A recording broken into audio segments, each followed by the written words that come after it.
Lahat ng sangkot dapat managot. Kasama po ang sektor pangkalusugan sa pagsasala ng impeachment complaint laban po sa mga kurakot ng ating bansa, lalong-lalo na si Noynoy Aquino, si Abad, mga kapamilya, mga kabarilan, at lahat ng nakikinabang sa kaban ng ating bayan. Mga kababayan, napakaraming kriminal na pananagutan ng gobyernong ito sa mamamayan, lalo na po sa sektor pangkalusugan. Ang ating sektor pangkalusugan ay pinapabayaan ng ating pamahalaan.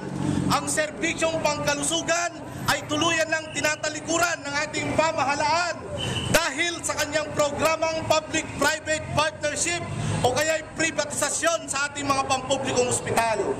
Nung nakaraang taon at sa mga nakaraang taon ng paggugobyerno ni Noynoy Aquino, hirap na hirap ang mga mahihirap nating kababayan na magpagamot kahit na sa mga pampublikong ospital natin.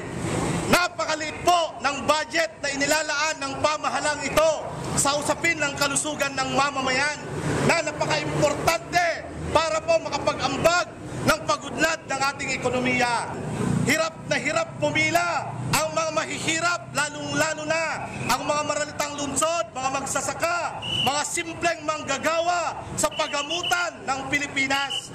Anong klaseng paggugobyerno ang meron kung tinatalikuran mo ang obligasyon mo sa serbisyong panlipunan?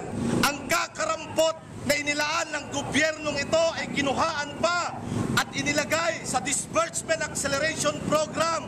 Nagpasasa ang pinakamaraming politiko at mga kurakot dito sa ating bayan, lalo-lalo na ang mga kaalyado at kamag-anak at mismong si Noynoy Aquino. Ito ang isinisingil ng sektor pangkalusugan at ng mamamayan sa gobyernong pahirap sa taong bayan. Hindi papayag na babaliwalin ito ng kongresista dito sa loob ng House of Representatives. Hindi tayo titigil, hahamigin ang pinakamaraming mamamayan na biktima ng karumal-dumal na krimen ng gobyernong ito.